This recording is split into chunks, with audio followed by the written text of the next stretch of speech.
I'm Jeff Bierke, Senior Field Service Engineer at Nordson Electronics Solutions. In this episode, we'll walk you through the routine preventive maintenance steps to keep your conformal coating system running at peak performance. In this particular example, we're using a lab machine. It's due for preventive maintenance, so we're going to show you what to do on this. One of the things we're going to cover is the daily tasks. For that, we're going to talk about the dispense area. That's this lower area here where the ventilation slots are. Also the chain conveyor, your solvent cups. These need to be cleaned or refilled and cleaned on a daily basis. Same with down in here. If you've spilled something, clean it really well with the approved solvent. The other part of this is also there's a lower spill tray that can collect any debris or anything that falls down in there. That's in this lower cabinet.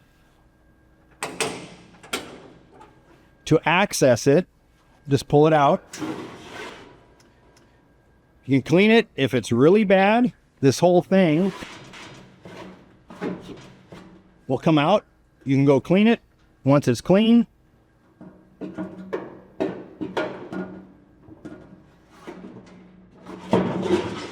put it back in. And when you put it back in, make sure it goes all the way in and closes the interlock switch, because that is tied to the ventilation system. If it's not in there, the machine won't turn on. Part of the weekly PM process is checking your fluid filter. That's located in the housing there. But the first thing you want to do is be sure you shut the pressure off to your reservoir.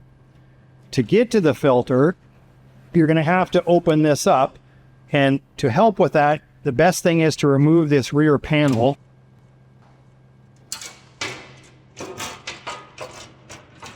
Just got to get it out of the way.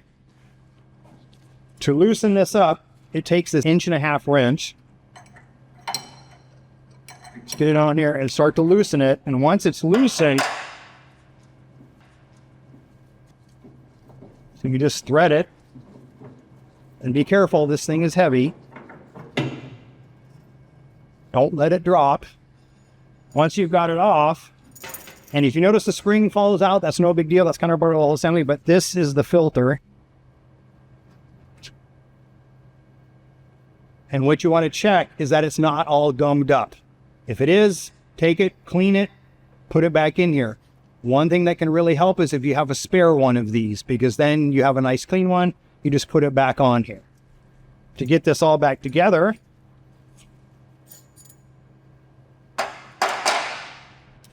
the easiest thing is kind of you put the spring in there, get it back on there, take your housing, and just slowly start to thread it on. Now, one thing you'll notice, the threads on this are pretty fine, so it takes a little bit to get it threaded all the way back on, but once you do,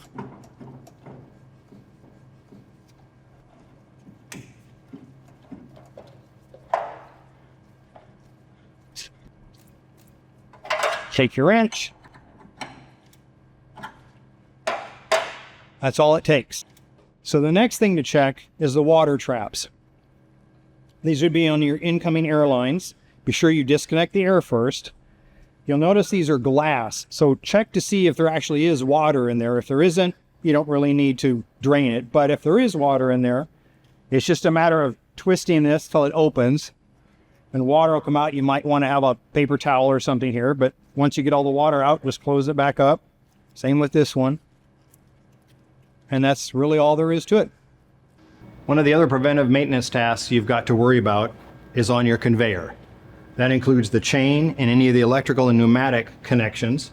You want to make sure for the electrical and pneumatic, they're not frayed, they're not covered in coating.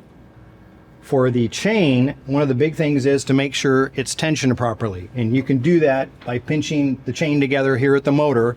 If you can pinch them together, it means it needs to be tensioned, and we'll cover that later. For the head, you also have pneumatic and electrical connections. These are pneumatic, this is electrical. You want to make sure nothing's frayed, nothing's broken. When it comes to your applicator, something you might consider is getting a rebuild kit for it, having that on hand. It would decrease the downtime if something were to ever happen to this. Another option would be to get an entire spare applicator. It would just be a matter of swapping it in and out, and you might only be down for 15 minutes. Part of the PM is inspecting the hardware, pneumatic, and electrical lines. That includes checking the back of the machine here. So what you've got is all these pneumatic lines. Depending on the setup you may have more, you may have less. But you've got all these down here. You've got these up here. Just check, make sure they're not discolored, they're not loose. You also have electrical connections to these. Just make sure it's seated well. And then down here is all the electronic controls. You also want to make sure that these connections, such as that, is well seated, isn't loose. What you've got is the main control board, the accessories board. The one that's vertical over there is the conveyor controller board. Having these on hand as spares is a good idea. We have a lot of machines that have been in the field for over 10 years. And one of the things that begins to happen is some of this starts to age, such as the main control board. So having a spare will greatly reduce your downtime. In addition, these electronic pressure regulators, as they age, they start to lose control. So having a spare or two of these on hand is not a bad idea. Some of the monthly PM tasks you have to worry about are with the solvent cups on your 940. And if you have a purge cup, you want to make sure those are nice and clean and stay that way. One of the things to consider on a 940 is that refilling these is a manual process. We have a new machine, the 1040, that has an auto solvent refill system. And included in that is also an ultrasonic cleaner that keeps the tip of your nozzle nice and clean. Another thing to consider on here is also the air cylinders. You have one here on the stop pin. You also may have them with the board clamps.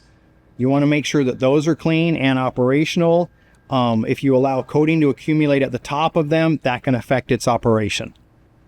One of the things you might have to worry about is conveyor chain tensioning. To do that, it's merely just to loosen the screws on the conveyor motors. You have a front conveyor motor and a rear conveyor motor. It's a 3mm key, and you just loosen the nuts. Once it's loosened, allow the weight of the motor to kind of go down. That'll put the tension on the chain. Once you've done that, tighten it back up, and the chain is tensioned. If at some point you feel like the chain needs to be replaced, that can be done. There's a procedure in the manual that kind of shows how it works. But one of the things when you're doing that is you have to find the master link, which is right there, at least on this chain. Once you pull that out, you can remove the whole chain, and then you kind of reverse the process to put it back in. I will say it's not the easiest thing to do. Feel free to call up technical support and ask for assistance, or you can actually pay for someone to come out and do the work for you. One of the other PM tasks you need to do on a 3 to 6 month basis is the greasing of the linear guides and the drive cables. For that process, we provide a grease kit, and that's what we recommend you use when you do this as part of your PM. In that grease kit, we provide something that's called Mollygraph grease, which is for the drive cables. We also provide this NSK grease, which is for the linear guides. The NSK grease comes with a grease gun. And that's what it looks like. This particular grease has been used, so we're just going to put it in here. You put the cover on.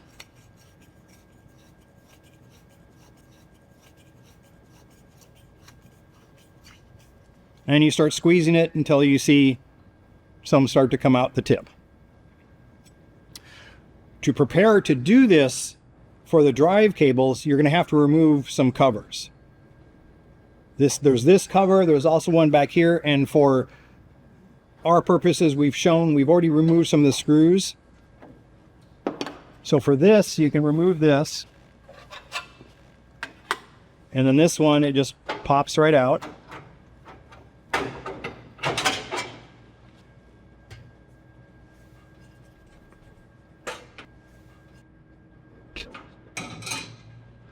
that exposes all the drive cables.